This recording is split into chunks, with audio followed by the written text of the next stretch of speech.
नमस्कार। Usha Chhabra institute for creative engagement में एक बार आपका फिर से स्वागत है। हम हर सप्ताह आपके लिए एक कार्यक्रम लेकर उपस्थित होते हैं जिसका नाम है मेकिंग अ डिफरेंस। इस कार्यक्रम में हम आपकी मुलाकात करवाते हैं एक ऐसे शिक्षक से या शिक्षिका से जो अपने क्षेत्र में बेहतरीन काम कर रहे हैं, बहुत ही सुंदर कार्य कर रहे हैं। और आज इसी श्रृंखला की इस कड़ी में हमारे साथ जुड़ी हैं डॉक्टर राखी कटियार। राखी जी, आपका बहुत बहुत स्वागत है। नमस्कार। धन्यवाद उषा जी। धन्यवाद। बहुत अच्छा लग रहा है राखी, आप यहाँ पर हैं हमारे साथ। मैं एक बार आपका परिचय करवा दूं सबसे। तो डॉक्टर राखी सिंह कटियार जी पिछले 25 वर्षों से हिंदी शिक्षण में संलग्न हैं। उनके कुछ प्रकाशित काव्य संग्रह हैं है शहर जिंदगी गजल संग्रह, और दूसरा है संवेदना के स्वर। इनकी कविताओं का पिछले 25 वर्षों से पत्र पत्रिकाओं में प्रकाशन हो रहा है। उन्हें डॉक्टर अंबेडकर फेलोशिप सम्मान, सरदार वल्लभ भाई पटेल सम्मान, अस्मिता साहित्यिक सम्मान, निराकाश द्वारा हिंदी प्रचार प्रसार सम्मान, ज्योतिबा फूले पुरस्कार आदि से सम्मानित किया जा चुका है। जितना मैंने कहा इससे बहुत बहुत ज्यादा है, और मैं चाहूंगी कि राखी जी खुद ही अपने बारे में ज्यादा बताएं क्योंकि उनकी जर्नी बहुत ही रोचक है। तो आइए राखी जी, आपका फिर से स्वागत है यहाँ पर। और हम सबको ये बताइए कि जो आज 25 वर्षों में आपने बहुत काम किया, और इन दिनों जब से कोविड हुआ है और ऑनलाइन सब आ गए तो आपकी तो सब तरफ चर्चे ही चर्चे हैं। तो बहुत ही सुंदर लगता है देखकर कि आपका यूट्यूब चैनल है, और जहाँ भी कवि गोष्ठियाँ हो रही हैं अधिकतर मैं आपको वहाँ पर देखती हूँ कि आप वहाँ कुछ ना कुछ अपने गीत प्रस्तुत कर रही हैं, कहीं संचालन कर रही हैं। अभी कल परसों ही देखा, शायद मैंने संचालन कर रही थी एक मंच पर, हिंदी शिक्षण मंच पर। तो ये जो जर्नी है ये कैसे शुरू हुआ, कैसे आप टीचिंग में आए और 25 साल तक आप पढ़ाए हैं, सारी बातें हमें खोलकर बताएं। हाँ जी, बहुत बहुत धन्यवाद उषा जी।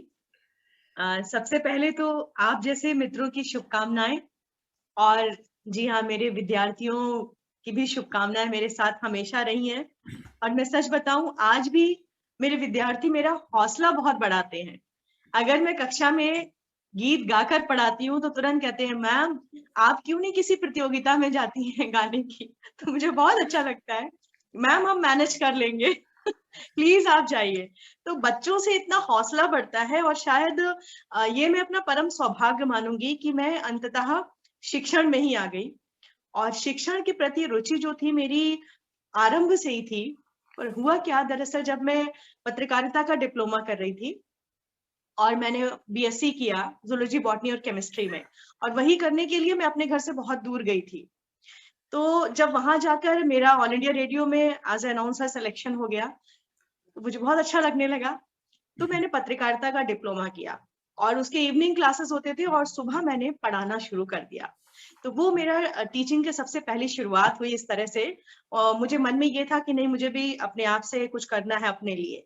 और तभी मैं थाईलैंड से वापस आई थी, तो वहां मैंने देखा था कि विद्यार्थी जो है वो अपनी पढ़ाई के साथ साथ पैसे भी कमाते हैं कुछ अपने खर्चे के लिए। क्यों हर चीज माता पिता से मांगी जाए। तो वो प्रेरणा लेकर मैं वहां से आई थी, और मैंने अपना शिक्षण जो था कार्य वहां से आरंभ कर दिया। मैं यहाँ और उसके रोकूंगी बाद आपको। तो मैं जी यहाँ रोकूंगी, थाईलैंड की बात भी आपने पूरी नहीं की है अभी कि आपने वहाँ कौन सा गीत गाया, उसके बारे में थोड़ा सा हो जाए। हाँ। वो एक बहुत ही यादगार सफर है। और जब मैं वहां थी, मैं अपने विद्यार्थियों को भी ये बताना चाहती हूँ, और आप सबको भी, कि जब भी हम कहीं भी जाए वहां की सभ्यता और संस्कृति से परिचित होना बहुत जरूरी है। और अगर आप उनकी भाषा को अपनाते हैं तो वो लोग आपको दिल से अपनाते हैं।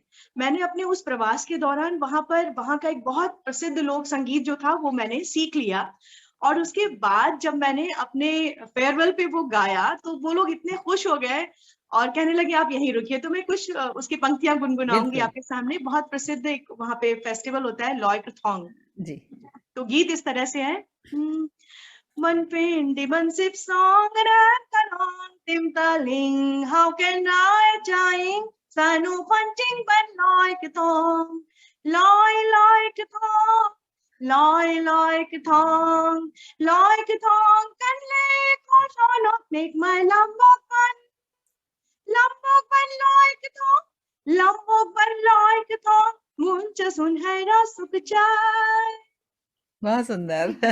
सभी का मन मोह लिया होगा आपने वहां पर। हाँ, बहुत प्यार मिला सबका। हाँ जी, फिर आगे बताएं।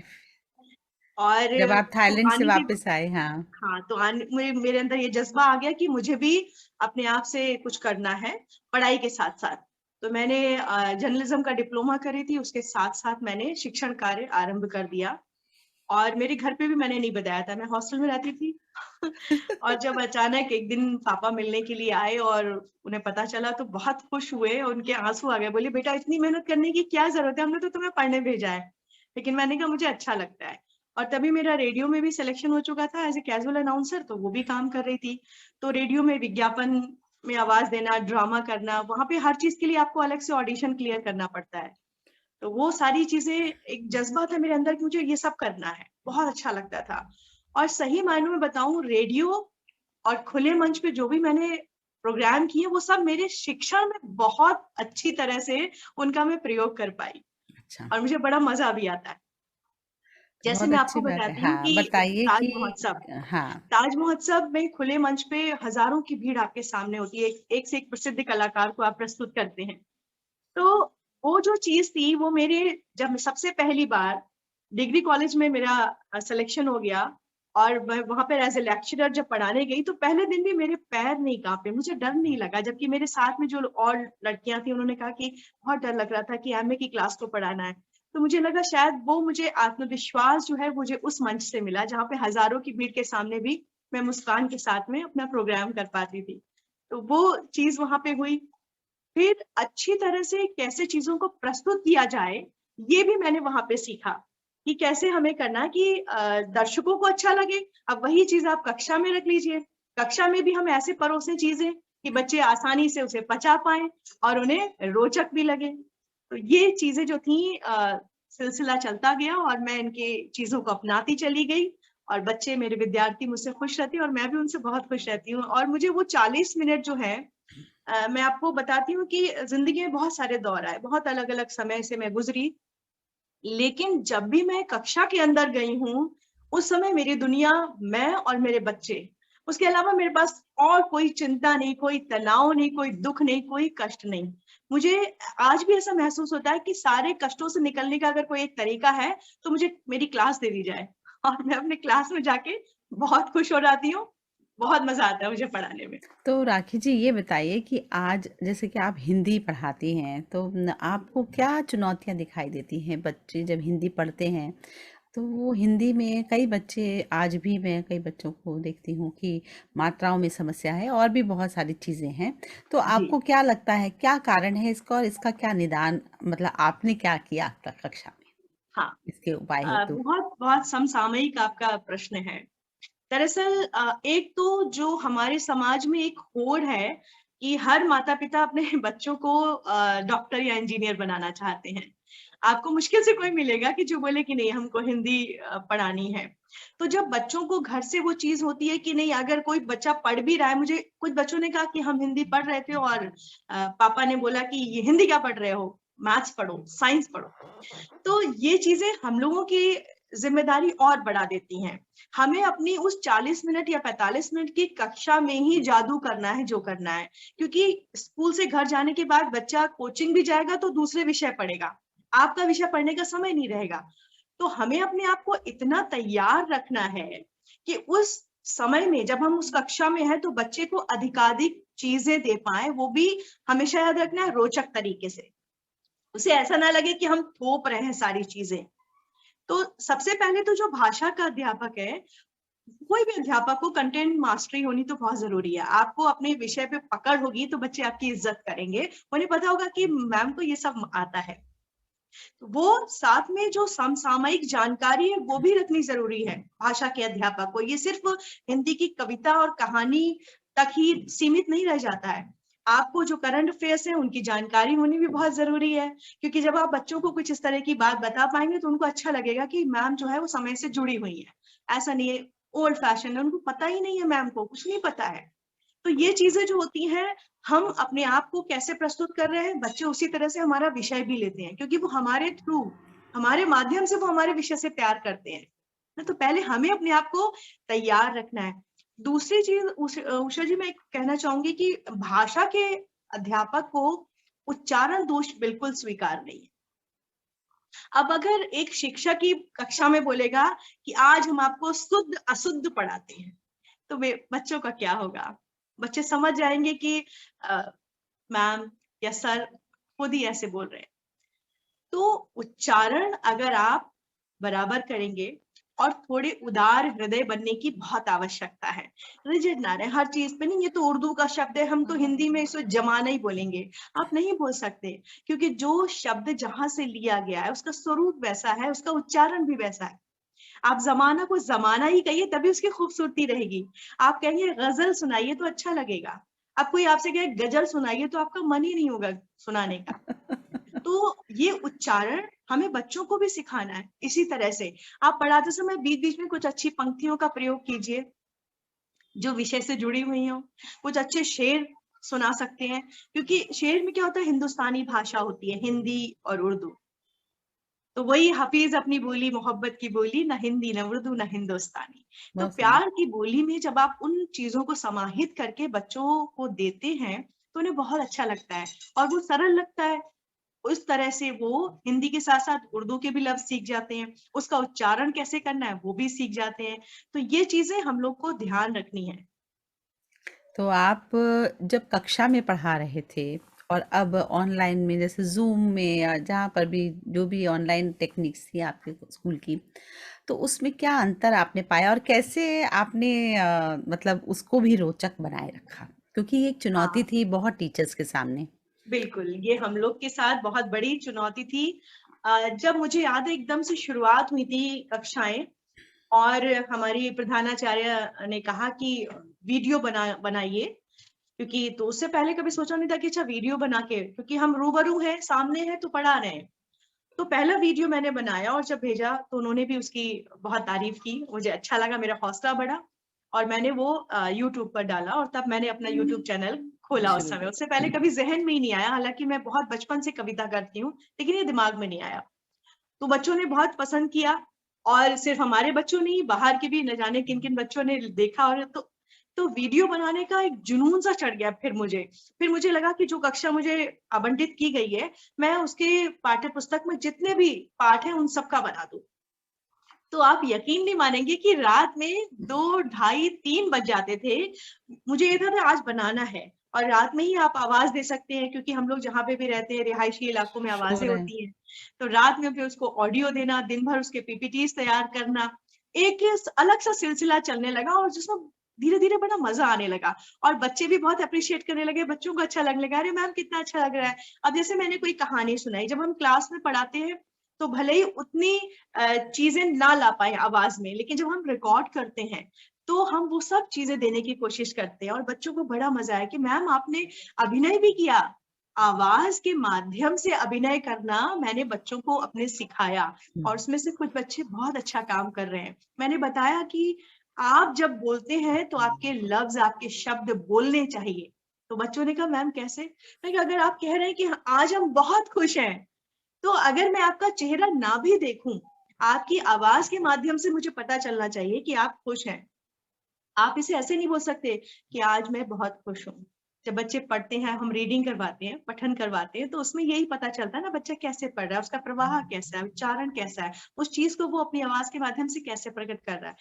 तो ऑनलाइन में ये चुनौतियां आई थी, लेकिन उन चुनौतियों को हम सभी शिक्षकों ने बड़े प्यार से, सहर्ष ही और कमर कस ली। दिन रात नहीं देखे, बस करना है। और अधिगम यानी कि लर्निंग होनी बहुत जरूरी है, उसके लिए क्या चीजें अख्तियार करनी है, कैसे करनी है, वो धीरे धीरे धीरे होता चला गया। तो अब ये तो है कि ऑनलाइन ऑफलाइन दोनों में हम लोग बड़े अच्छी तरह से बखूबी काम कर पा रहे हैं। गेम्स वगैरह भी आपने किए, क्विज़ेज़ की, ये सब बहुत सारे जी, ऑनलाइन हम लोगों ने प्लेटफ़ॉर्म यूज़ किया उस समय, ताकि बच्चों को जो चीज़ बिल्कुल। है ना? वो काफ़ी इंटरैक्टिव रहे क्लास, है ना? हाँ, तो ये तो हुआ। ये बताइए कि बच्चों की रचना जो है, उनके ऊपर कैसे ध्यान दें? क्योंकि अधिकतर बच्चे अनुच्छेद लेखन में दिक्कत महसूस करते हैं, नहीं लिख पाते ठीक से। तो उसके लिए आपने कहा कि आप कुछ अलग भी करती हैं। हाँ, बिल्कुल बड़ा अच्छा सवाल है।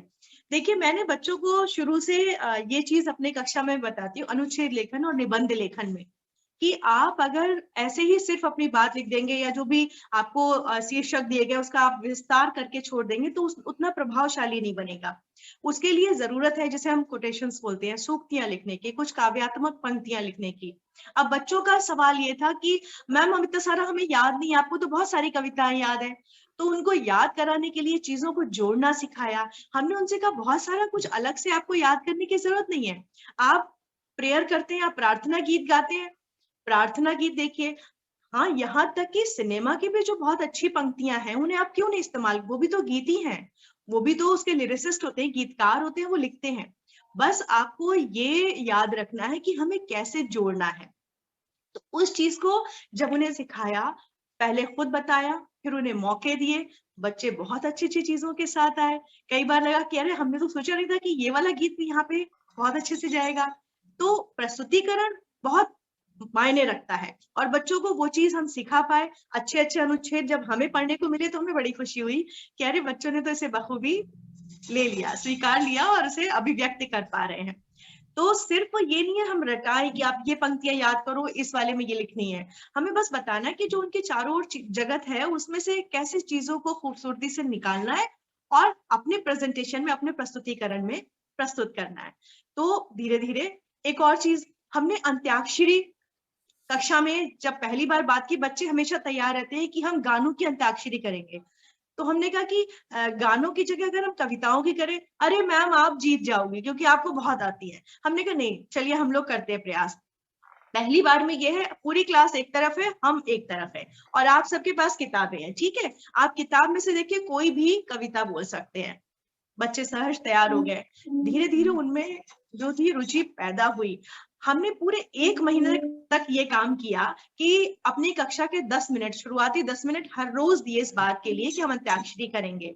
कभी-कभी हम जानबूझ के हारने भी लगे उनसे। उन्हें बड़ी खुशी हुई कि अब तो मैम हारने लगी हैं। तो उनका और हौसला बढ़ता गया और एक दिन वो आया कि जब अंत्याक्षरी प्रतियोगिता हुई, उन्होंने बहुत अच्छे से किया। अब उसके बाद जब हम सिर्फ़ पाठ्यक्रम पढ़ाने लगे तो बच्चे जाते ही मैम अंत्याक्षरी। तो हम लोगों को शिक्षकों के हाथ में ही है कि कैसे वो बीज बोना है उनके मन में, है ना? और और मुझे ये हम इन लगता है कि गतिविधियों से कर सकते हैं। अंताक्षरी के बहाने क्या हुआ, उन्होंने गीतों को, कविताओं को संग्रह करना शुरू किया, है ना? उनके पास इतनी कवि भाई, अगर क से आया तो ये बोलना है, ख से आया तो तुम्हारे पास है, ये है। मतलब they were ready with all this poems, है ना? अरे जो बच्चों कि ने छोटी-छोटी डायरी बना ली और उसमें लिख हाँ, लिया, वर्णमाला हाँ। के क्रम से कि का से आएगा तो 5 वही कविताएँ मैं कह रही 4-4 हूँ ना, लाइन की। हाँ। हाँ, क्योंकि मैम क को से, हराने के लिए। हाँ, मैम को हराने के लिए क से एक ने बोल दिया, अब क दोबारा भी तो आता है, तो कम से हाँ, कम 4-5 कविताएं होनी चाहिए, है ना? तो हर बिल्कुल। वर्णमाला के मेरे ख्याल से उनके पास तो पूरा तैयार होगा, है ना? हाँ, हाँ, तो बहुत ही काव्य अच्छी कोश बात है। तैयार हो गया उनका। बहुत ही अच्छी बात है ये बहुत ही अच्छी एक्टिविटी रही। इसी तरह से जैसे आप मंच संचालन करती हैं, तो बच्चे भी आपसे प्रेरित होते हैं। मेरा यही मानना है कि अगर टीचर मल्टीफेस्टेड है, आपका जो व्यक्तित्व है, कक्षा में जब आप जाते हैं, आप सिर्फ किताबी बात नहीं कर रहे हैं। आप जी। अपने अनुभव को साथ में जब जोड़ते हैं, कविताओं को जोड़ते हैं, गज़ल बताते हैं, कहानी पढ़ते हैं, आप उनको बताते हैं कैसे पढ़ना चाहिए। इससे क्या हो रहा है? बच्चा आपसे इनडायरेक्टली बहुत कुछ सीख रहा है। जो बिल्कुल। डायरेक्ट जो आप पढ़ा रहे हैं वो तो सीखना ही है, वो उसको हुँ, सिलेबस में हुँ, टेस्ट, हुँ, लेकिन हुँ। उसके व्यक्तित्व के विकास में एक ऐसे मल्टीफेस्टेड टीचर का बहुत बड़ा हाथ है। तो यहाँ पर हमारे ये जो मंच है, जो हमने ये तैयार किया है, मेकिंग अ डिफरेंस, इसमें हर बार ऐसे ही टीचर्स आते हैं जो कहीं ना कहीं बहुत ही एक अलग ढंग से, सिर्फ सिलेबस तो देखिए सभी करा रहे हैं, कहाँ हम अलग हैं, कहाँ हम अपनी कक्षा में कुछ ऐसा कुछ कर जाएं कि हमारे बच्चे चमक उठे, है है ना? और वो बिल्कुल। हमारे ज़हन में भी रहे हमेशा और उनके हाँ, ज़हन में हम रहें। ऐसा प्रयास अगर हम सब टीचर्स करें, तो मज़ा आ जाता है इसमें, है जी, ना? एक अलग-सी संतुष्टि आती है उसमें। जी। तो अब मुझे मैं एक संस्मरण मैं आपसे बाँटना जी, चाहूँगी बताएँ। कि मेरे पास एक बच्चा आया था, वो बाहर से आया था और पहले दिन मुझे इस बात का भान नहीं था और मैंने ब्लैक बोर्ड पे कुछ लिखा, वो लिख नहीं रहा था। तो मैंने उससे पूछा, इंग्लिश मीडियम स्कूल होते हैं तो हमें इंग्लिश में बात भी करनी पड़ती है बच्चों से। तो हमने पूछा था उससे, "क्यों नहीं लिख रहे हो?" तो उसने कहा, "this is just like a drawing for me ma'am." तो मुझे लगा कि अरे! मैंने कहा, "आपको ये सब कुछ समझ में नहीं आ रहा?" उसने कहा, "नो।" तो उस दिन से मैंने अपने मन में ये ठान लिया कि इस बच्चे को मैं सिखाऊँगी और इस तरह से सिखाऊँगी कि ये कुछ करे और मैं उसकी एक्स्ट्रा क्लासेस लेने लगी और मैम सत्र का समापन होते-होते उस बच्चे ने कुछ कविताएँ लिखी छोटी-छोटी और उन कविताओं को हमने विद्यालय की पत्रिका में प्रकाशित किया। उस बच्चे का नाम निहार शाह था, मुझे आज भी याद है। इतनी सुंदर सी कविताएँ लिखी उसने। तो मुझे ये लगा कि एक शिक्षक की ये कामयाबी है कि बच्चों के अंदर वो चीज़ दे पाया जो वो चाहता था कि बच्चा उसे विषय से प्यार हो गया। वो प्रतीक्षा करता था कि हाँ, हिंदी की कक्षा कब आएगी। तो ये सब चीज़ें जो हैं और एक बार मुझे बहुत शरारती बच्चों की कक्षा मिली। कक्षा में तो सब तरह के बच्चे होते हैं। तो मुझे लोगों ने कहा, प्रॉक्सी मिली थी कि आज आप देखना आपकी क्या आफ़त आने वाली है, आपको वो क्लास मिली है? तो मैं मुस्कुराई, मैंने कहा ठीक है। तो मैं मन से तैयार होके ही गई थी और जैसे ही मैं कक्षा में गई, मैंने देखा बच्चे बिल्कुल हमारे बहुत शरारतें कर रहे थे, इस कोने में, उस कोने में। तो मुझे लगा इनको कैसे करना है, सीधे मैंने एक गीत गाना शुरू किया, बच्चों वाला गीत। और जब मैं बच्चों वाले गीत गाई, मैंने कहा देखिए कौन सबसे अच्छा अभिनय करेगा, कौन सबसे अच्छा डांस करता है, कौन मेरे साथ सबसे अच्छा गाना गाएगा। सारे बच्चे जो थे ताल और लय के साथ गाने लगे और अभिनय करने लगे। उनको 10 उनको मिनट तो जब वो मज़े आ गीत गए। चल हाँ, 10 मिनट जब वो गीत चला, उसके बाद में बच्चे एकदम उनकी जो ऊर्जा थी, वो भी निकली और बड़े पॉज़िटिव वे में। उसके बाद उन्हें, "मैम आपका नाम क्या है?" और फिर वो जो था संवाद शुरू हो गया और वो कक्षा में अच्छी तरह से सुनियोजित तरीके से जो सोच के गई थी, वो मैं पढ़ा पाई। तो मुझे लगता है गीत, संगीत, कविता ये बड़े काम आते हैं शिक्षण में। यस, जितनी आपके अंदर अलग-अलग खूबियाँ होंगी, वो सारा आप एक मुलम्मा चढ़ा के पढ़ाई के नाम पे दे देते हैं और वो अपने आप बच्चे ना स्वतः ग्रहण करने लग जाते हैं। उनको पता भी नहीं चलता कि हँसते-खेलते कैसे वो पढ़ लेते हैं। और हुँ, आपने जैसे हुँ। बात की ना गीत ये सब की, जैसे कि पाइड पाइपर की कहानी थी ना, जो चूहों को ले जाता है फिर हाँ बच्चों को जी, ले हाँ, जाता हाँ, है वैसा ही हाँ, होता है, हाँ। बच्चे आपकी बीन पर चलते हैं कि आपको क्या चाहिए वही वो काम करने लग जाते हैं। तो हुँ। बहुत ही अच्छा। और गीतों से याद आया, आप तो माशाल्लाह बहुत अच्छा गाती भी हैं और लोकगीत आपके बहुत करीब है। और खासकर अभी पहले आपने एक कविता सुनानी है बच्चों के लिए और फिर हाँ, लोकगीत पर हम आएंगे। पहले आप एक हाँ, कविता, चलिए, आपने कहा आपने ठीक लिखी है। है तो हम जानना चाहेंगे। और विद्यालय इसके लिए मुझे बहुत अच्छा मंच लगता है क्योंकि विद्यालय से इतनी सारे अवसर मिलते हैं हमको, पूरे साल में कुछ ना कुछ लिखते रहते हैं, तो हमारी कलम भी मचती रहती है। और मैंने बच्चों के लिए मैं हर बार बाल दिवस पे कुछ लिखती हूँ, तो एक बाल दिवस पे गीत पहले बच्चों के लिए सुनाना चाहूँगी। बिल्कुल। बाल दिवस पर देखो बच्चे मुस्कुराए, इनको देख के सारे गम दूर हो जाए, इनकी आंखों में है सपने झिलमिलाए। ओ प्यारे बच्चों ना रूठो ना, वाह। ओ काहे तुम हो यूं चेहरा बनाए, हाय ओ काहे तुम हो यूं चेहरा बनाए, तुम्हारी मुस्काने हमको तो भाए, तुम जो हंस दो जरा जीवन लगता भरा, आओ मिलके झूमे गाए। बाल दिवस पर देखो बच्चे, अब देखिए छोटे बच्चों के लिए ये गोलू मोलू प्यारे प्यारे लगते हैं आंखों के तारे, कभी रोते हैं कभी हंसते हैं, हम सब तो हैं इन पर वारे, ये फूलों जैसे खिलते हैं पर कभी नहीं मुरझाते हैं, इनकी शरारतें देख देख अरे हम भी तो खिल जाते हैं, ये चलते ठुमक ठुमक कर हैं, ये हंसते गमक गमक कर हैं, ये उड़ते इस तरह से हैं जैसे इनके भी दो पर हैं। बाल दिवस पर देखो बच्चे मुस्कुराए, वो मेरी आंखों के तारों पढ़ लो, हाय सीनियर बच्चों को, ओ मेरी आंखों के तारों पढ़ लो, खुशियां पाओगे ये बात गढ़ लो, मंजिल आएंगे खुद पास एक दिन तुम्हारे, राखी दीदी तुमको समझाए। बाल दिवस पर देखो बच्चे मुस्कुराए, इनको देख के सारे गम दूर हो जाए, इनकी आंखों में है सपने झिलमिलाए। ओ प्यारे बच्चों ना रूठो ना।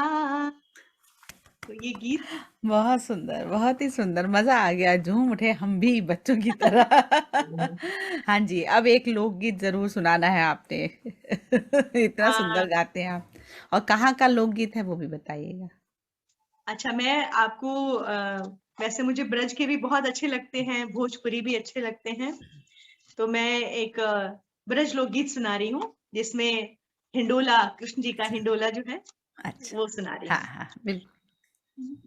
हिंडोला कुंज बन डारोरी, हिंडोला कुंज बन डारोरी, झूलने आई राधिका प्यारी जी, झूलने आई राधिका प्यारी जी। काहे के खम्भ लगवाई री, काहे के खम्भ लगवाई री, काहे की डारी डोरिया प्यारी जी, काहे की डारी डोरिया प्यारी जी। चंदन के खम्भ लगवाए री, चंदन के खम्भ लगवाए री, रेशम की डारी डोरिया प्यारी जी, रेशम की डारी डोरिया प्यारी जी। हिंडोला, तो ये एक झूला गीत है। खूबसूरत। हाँ,